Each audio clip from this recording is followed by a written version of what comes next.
अस्सलामुअलैकुम। आज का हमारा टॉपिक है the cardiovascular system part 4।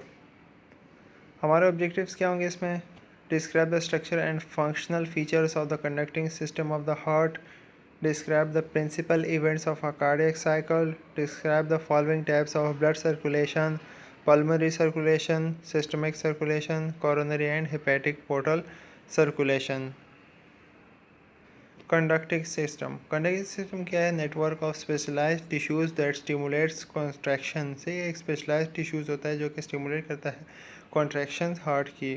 Modified cardiac myocytes होते हैं। The heart can contract without any innervation. से उसको यानी कि सेल्फ एक्सिस्टिंग होता है, खुद से इम्पल्स जनरेट करता है। कंडक्टिंग सिस्टम में हमारे पास पहला जाता है साइनोट्रियल नोड,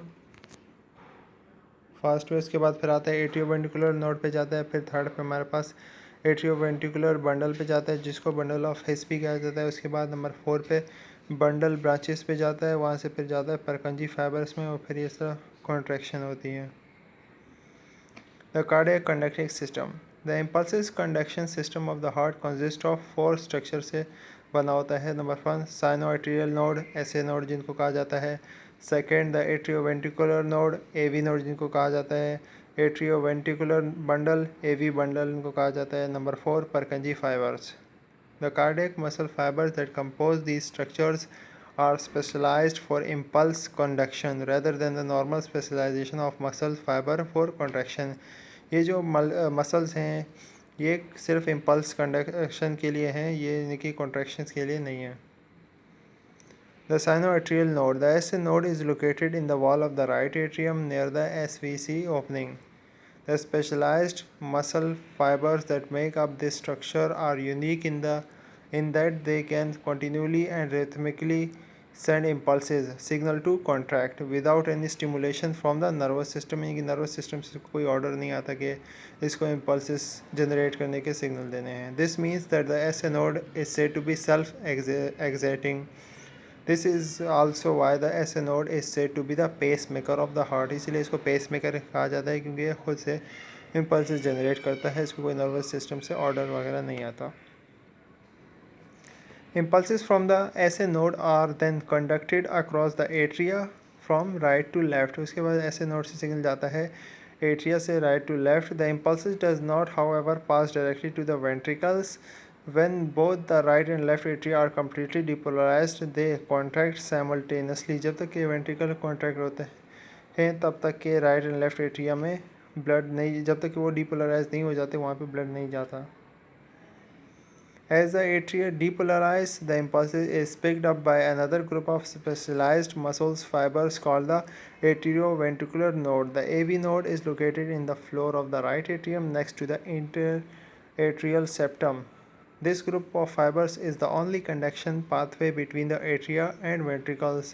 से atrioventricular node के बाद कहाँ पे located है? right atrium, जो कि next to interatrial septum के साथ है और ये लिंक करता है pathway between atria and ventricles के. As the impulses is conducted through the AV node, its speed is reduced. सही, जब तक एवी नोड में जाते हैं सिग्नल इम्पल्सिस तो उनकी जो स्पीड होती है वो रिड्यूस हो जाती है. This is due to the extremely small diameter of the conducting fibres. और ये किस वजह से होता है? क्योंकि स्मॉल डायमीटर होता है कंडक्टिंग फाइबर्स का. This is an extremely important phenomenon because the delay in the transmission from atria to ventricles allow time from the atria to completely depolarize and contract, thus emptying their contents into the still fully relaxed ventricles. From the AV node से फिर कहाँ जाती है? The impulses travels down the atrioventricular bundle की तरफ जाती हैं. The atrioventricular bundle divides into 2 lines of transmission just below the AV node and this conduct the impulses down the length of the interventricular septum. An important fact about the fibers that make up the AV bundle is that they are large in diameter. जो AV bundle है ये large in diameter होते हैं and therefore the impulsive speed increases. और इनकी speed भी impulses की increase हो जाती है. So it is conducted very rapidly down then. इस तरह फर्स्ट हमारे पास आता है जैसे सेनोट्रियल नोड से, जिसको पेस मेकर है, वहाँ से इंटरनल पाथवे के ज़रिए एट्रियोवेंट्रिकुलर नोड में जाता है. उसके बाद थर्ड में एट्रियोवेंट्रिकुलर बंडल ऑफ हिस में जाता है सिग्नल. फिर बंडल ब्रांचेस में जाते हैं नंबर 4 पे, फिर 5 में परकंजी फाइबर्स में इस तरह पूरी मसल कॉन्ट्रैक्शन होती है। About halfway down the interventricular septum, the bundle branches themselves begin to branch off into enlarged conduction fibers called Purkinje fibers. इनकी जो बंडल ब्रांचेस में चली जाती हैं वहाँ पे क्या होता है, इनलार्ज कंडक्शन ऑफ फाइबर्स हो जाते हैं जो कि परकंजी फाइबर्स कहा जाता है। और वो क्या करते हैं, these fibres extend out to all areas of the two ventricles and since they are further enlarged the speed of the impulses conduction is also additionally increased। क्योंकि डायमीटर इंक्रीज़ हो जाता है तो ये स्पीड भी उनकी इंक्रीज़ हो जाती है इम्पल्सेस की।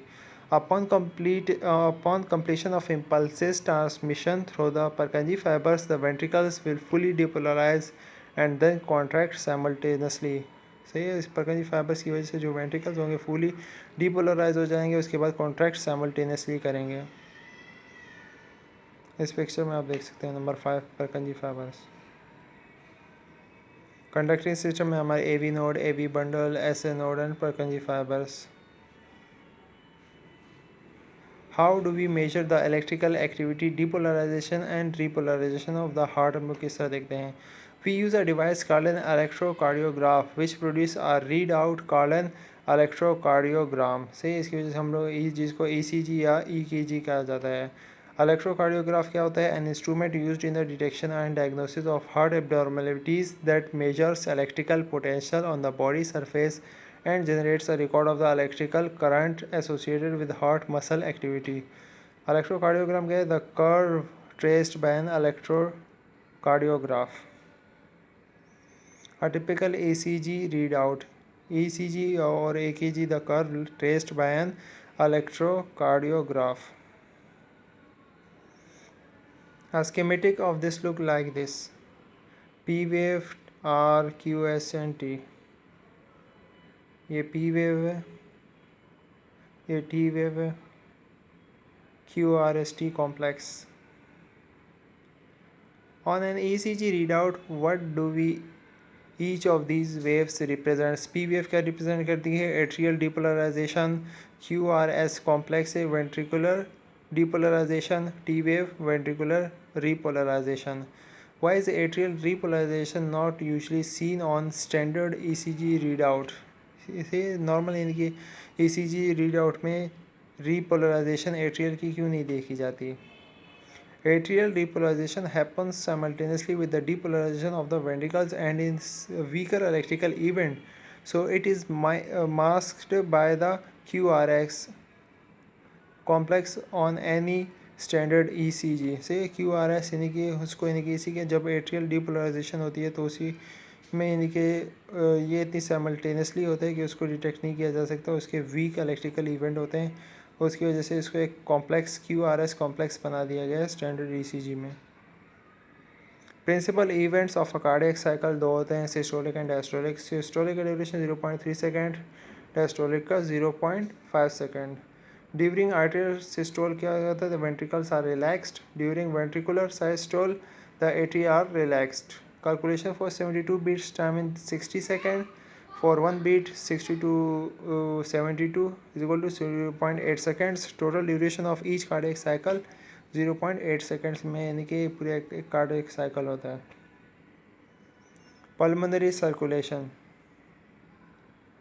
Pulmonary circulation occurs when blood that has been used by the cells of the body is returned to the heart and transported to the lungs for gas exchange।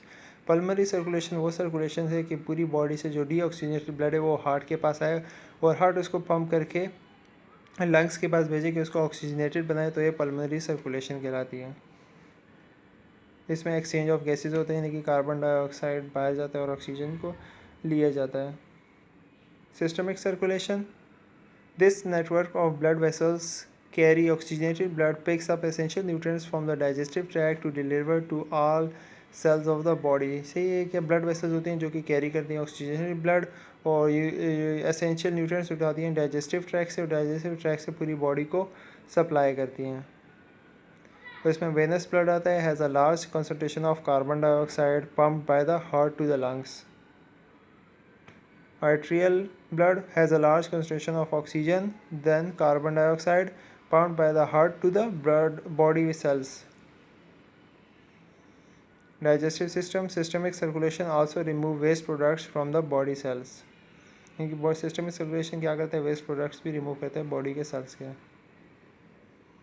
Systemic and pulmonary circulation, exchange of gas, oxygen and carbon dioxide in the lungs, capillaries, इसमें blood rich in oxygen, dark blue blood rich in oxygen, इसको white करेगा। Blood moves from the vena cava to the right atrium and ventricle for pulmonary circulation. Blood then moves to the left atrium and ventricles and into the aorta for systemic circulation. Systemic circulation में क्या होता है कि oxygen carbon dioxide exchange between capillaries, beds and body tissues. And pulmonary circulation में कि जहाँ पे lungs में जाता है और कार्बन डाइऑक्साइड बाहर निकलती है और ऑक्सीजन रिच ब्लड लिया जाता है, यानी कि ऑक्सीजनेटेड ब्लड बन जाता है। Thank you, hope you like it.